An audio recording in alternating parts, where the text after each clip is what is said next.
Yo dan halo guys, welcome back to BCT Official Channel. Sebelum lanjut ke videonya, kami minta maaf kepada kalian yang udah request dikarenakan terjadi kesalahan kepada videonya. Jadi sebagai gantinya, kami akan membacakan alur cerita film horor yang berjudul Ikut Aku ke Neraka. Film ini dirilis pada tahun 2019. Film ini menceritakan tentang seorang wanita yang diganggu oleh hodamnya sendiri. Kalian penasaran kan sama hodamnya itu? Jadi sebelum lanjut, alangkah baiknya kalian tekan like, comment, share, dan subscribe tentunya. Jangan lupa loncengnya guys, agar kalian tidak ketinggalan notifikasi dari channel ini. Gak suka bacot, langsung saja ke alur filmnya. Cekicrot. Di awal film kita diperlihatkan ada seorang anak kecil yang bernama Lita yang sedang bermain ayunan. Dan terlihat Lita ini sedang mengobrol dengan seseorang. Namun di saat kawan-kawannya menghampirinya, mereka itu meledek Lita sebab dia itu sering berbicara sendiri. Dan ternyata Lita itu adalah seorang anak IndiHome. Kok IndiHome cowok? Indigo maksudnya. Oke lanjut.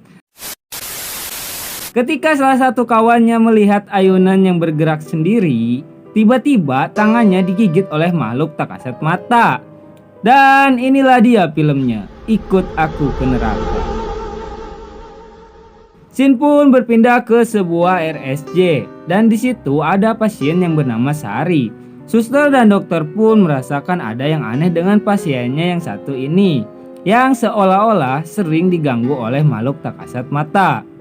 Namun sang dokter tidak mempercayai hal tersebut dan berpikir positif bahwa pasiennya itu memiliki kelainan jiwa sama seperti pasien yang lainnya. Kita pindah lagi kepada seseorang pria yang bernama Bram yang baru pulang bekerja dan langsung gaspol untuk melihat istrinya tercinta yang ternyata Lita, yang sebentar lagi akan menjadi seorang ibu sebab dia sedang mengandung anak pertamanya. Dikarenakan usaha Bram lagi naik-naiknya, dia pun mengabulkan permintaan Lita untuk membakar. Apa membakar bangke? Salah cok. Oke lanjut. Untuk menembakkan laser. Ya menembakkan goblok. Ngapain nembakin laser aja? Ini nembak cok. Masa sih? Ini anjing. Kanco. Dikarenakan usaha Bram lagi naik-naiknya, dia pun mengabulkan permintaan Lita untuk menghilangkan bekas tanda lahir yang ada di punggungnya. Dan terlihat di saat dia ganti pakaian, apa tuh cu? Gak pakai baju. Gak ada kayak gitu anjir. Udah lanjut. Tetap fokus ke tanda lahirnya ya. Oke. Terlihat jelas ada tanda lahir di punggungnya Lita.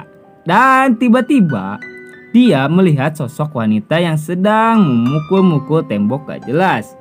Seketika dia pun kaget.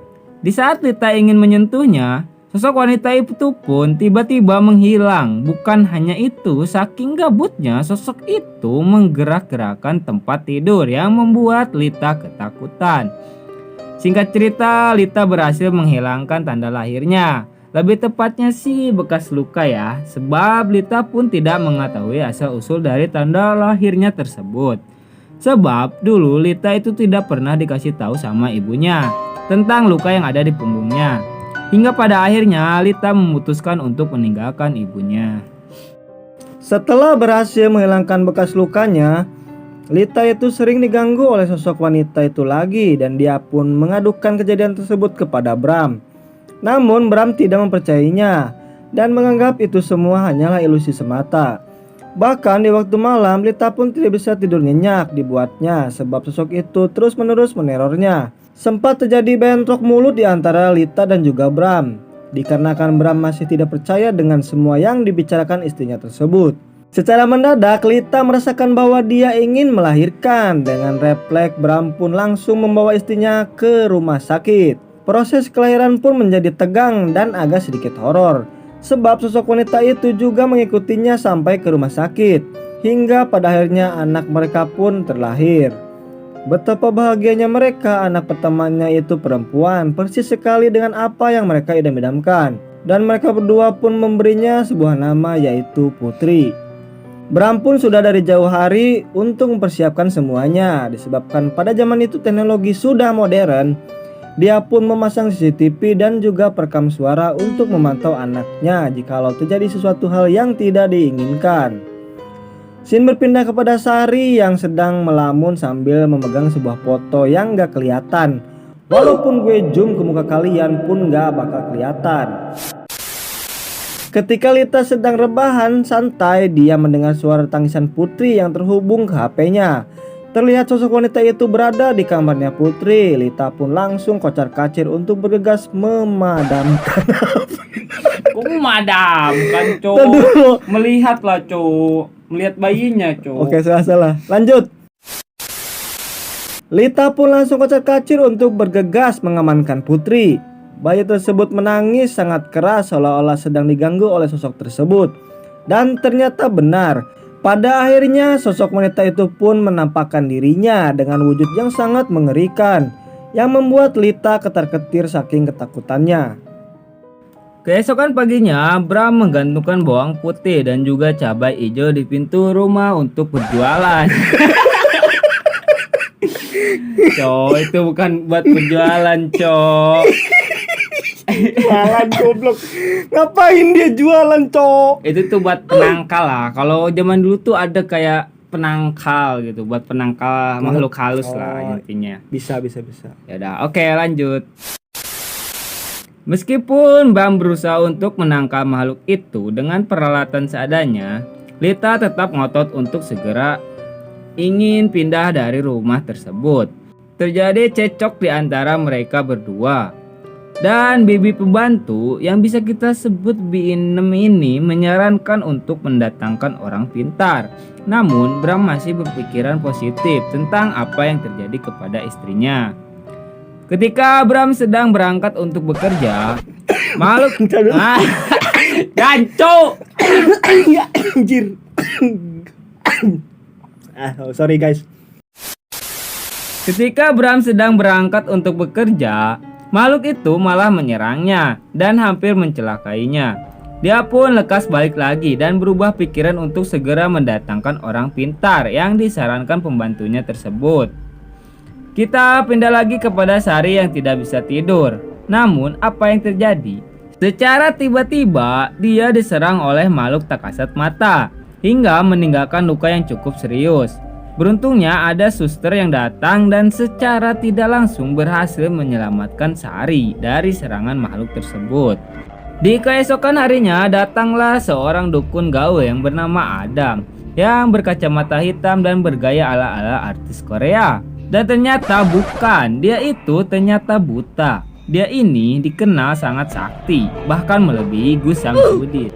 Bahkan sebelum Bram menceritakan masalah yang sedang mereka alami, Adam pun sudah mengetahui semua. Sekilas info ya adik-adik. Jadi setiap manusia itu memiliki hodam atau horin yang mendampingi, bisa baik bisa juga jahat, tergantung amalan kalian masing-masing. Jadi intinya yang terus-terusan mengganggu Lita adalah hodamnya sendiri. Namun bukan itu pemicu dari kemarahan hodamnya tersebut, melainkan ada hubungan dengan tanda lahir yang telah dihilangkan oleh Lita. Adam pun menyarankan kepada mereka berdua agar segera mencari tahu asal-usul dari tanda lahir tersebut. Selain itu, Adam juga menyarankan untuk menutup semua cermin yang ada di rumah mereka. Sebab makhluk seperti itu biasanya sering mengganggu manusia melalui media cermin. Agar keadaan tidak semakin memburuk, Lita pun disuruh untuk datang ke rumahnya Adam untuk dinetralisir. Singkat cerita, tibalah mereka berdua di kediaman Adam. Setelah diterawang, faktanya Lita itu mengandung 2 janin dan secara tidak langsung hodamnya itu juga telah ikut berpartisipasi di saat mereka berdua sedang menghubungkan suami istri. Jadi Adam menegaskan kepada mereka bahwa janin tersebut tidak boleh lahir. Maka akibatnya berdampak buruk bagi anak mereka berdua yaitu Putri. Adam pun menyiapkan ramuan yang pertama air putih, kopi coklat, dan juga jus buah. Dengan saran dari Adam, Lita pun meminumnya. Setelah diminum, ramuan tersebut mulai bereaksi. Seketika Lita pun kesakitan seolah-olah sedang ingin melahirkan. Dengan sedikit pukulan manja dari tongkat sakti Sun Gokong, janin tersebut berhasil dikeluarkan. Dikarenakan janin tersebut dikeluarkannya tanpa sepengetahuan dari Hodamnya, sudah pasti itu akan membuat dia semakin murka. Maka dari itu Adam menegaskan agar secepatnya untuk mencari tahu asal-usul dari tanda lahir tersebut. Sebab Adam pun belum tahu pasti alasan dari Hodamnya Lita terus mengganggunya. Tanpa basa-basi lagi, Bram dan Lita langsung OTW ke rumah ibunya dulu. Namun rumah tersebut sudah lama dikosongkan. Sekilas scene flashback antara Lita dan juga ibunya dulu yang menjadi alasan Lita meninggalkan ibunya tersebut. Sebab ibunya itu mencari uang dengan cara menjual serbia lempit. Setelah dicek di kelurahan, pada akhirnya Lita baru tahu bahwa ibunya tersebut telah dipindahkan ke rumah sakit jiwa. Karena mereka berdua sudah mengetahui alamatnya, mereka pun bergegas OTW ke rumah sakit tersebut. Kita cek dulu keadaan Adam, sang dukun sakti kita, yang berhasil menambah koleksi janinnya, dan ternyata bukan hanya satu melainkan banyak. Secara tiba-tiba dia didatangi oleh Hodamnya Lita dengan energi yang sangat kuat, sampai-sampai menyebabkan koleksinya tersebut hancur berantakan. Bukan hanya itu, Adam pun langsung dieksekusi dengan memotong-motong tubuhnya dengan baling-baling kipas angin. Dan Adam pun tewas secara mengenaskan. Sampailah mereka di RSJ tempat ibunya tersebut dirawat. Sangat jelas keadaan ibunya itu sangat memprihatinkan. Setelah berdiskusi, Yang benar bacanya. ayo lanjut. Setelah berdiskusi, mereka berdua pun menyimpulkan bahwa Lita itu mempunyai kembaran yang bernama Nina yang sudah lama meninggal. Dan ternyata yang selama ini meneror ibunya itu adalah Nina juga, hingga menyebabkan ibunya tersebut menjadi gila. Di sela-sela obrolan tersebut, terdengar suara tangisan Putri. Betapa kagetnya mereka berdua karena melihat sosok Nina yang berada di dalam kamarnya Putri. Bisa kita lihat Bi-inem yang melihat pintu rumah yang sudah terbuka dan jatuhnya penangkal yang Bram pasang. Sudah pasti sosok Nina lah yang melakukannya. Secara tiba-tiba Nina muncul di hadapan Bi-inem dengan sosok yang sangat mengerikan. Saking ketakutannya, Bi-inem tak bisa berkata-kata lagi dan habislah sudah dia pun tewas dibuatnya. Di saat yang bersamaan, Sari hilang dari rumah sakit. Bram dan Lita pun langsung tancap gas untuk segera pulang ke rumah. Ketika sampai, betapa anehnya Sari sudah tiba duluan di rumahnya Lita sambil menggendong cucunya tersebut. Dengan penuh penyesalan, Sari memberitahu semuanya tentang asal-usul dari tanda lahirnya tersebut. Bisa kita lihat dengan jelas bahwa benar Lita dan Nina itu adalah kembar siam yang memiliki satu jantung. Karena itulah alasan Lita masih hidup dengan tanda lahir yang berada di punggungnya. Di saat lagi santai-santainya, tiba-tiba ibunya tersebut dirasuki sosok Nina. Dengan refleks, Bram pun langsung menggetok kepalanya dan bergegas membawa Putri kabur. Namun itu semua sia-sia. Nina langsung menghajar Bram dan membunuhnya tepat di depan Lita. Setelah membuat Bram terbunuh, Nina pun mengincar Lita dan juga Putri. Dan aksi kejar-kejaran pun terjadi. Karena Lita sudah terpojok, Lita pun melakukan negosiasi dengan Nina. Dia pun ingin menukar jantungnya dengan syarat Nina harus berjanji agar tidak lagi mengganggu ibunya dan juga Putri. Di saat Lita menusuk tepat di jantungnya, ternyata Nina juga merasakan sakit yang dialami oleh Lita. Hingga pada akhirnya Lita pun harus tewas. Begitu juga dengan Nina yang kini telah menghilang dari tubuh ibunya. Scene berpindah di sebuah rumah sakit dan terlihat ada seorang wanita sambil membawa bayi, yang ternyata Lita masih hidup dan berhasil menjalankan operasi. Akan tetapi dia mengakui bahwa dia itu bukan Lita melainkan Nina. Saya bukan Lita, Dok. Saya Nina. Dan film pun tamat. Yo, oke guys, inilah dari film Aku Ikut. Aku ikut. Apa sih judulnya anjir? Ikut aku ke neraka, bukan aku ikut. Oh, iya. Lu mau ngikut ke neraka, Oh, gak anjir.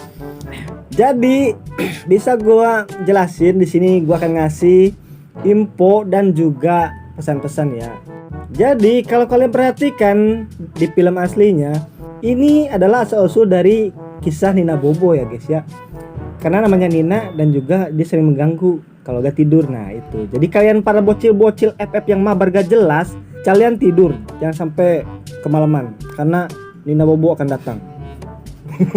Kok Nina Bobo akan datang, cowok? Itu cuma lagu, cowok. Iya, gimana menurut lo? Ya, menurut gue sih jangan pernah menyembunyikan sesuatu ya, pasti bakal ketahuan. Mau segimanapun kalian menyembunyikan sesuatu pasti ketahuan guys. Oke. Jangan lupa untuk dukung channel ini dengan cara like, comment, share, and subscribe tentunya. Dan jangan lupa loncengnya guys. Agar kalian tidak ketinggalan notifikasi dari channel ini. Gue Yudhistira pamit. Gua Repan. See you next time video. Bye bye.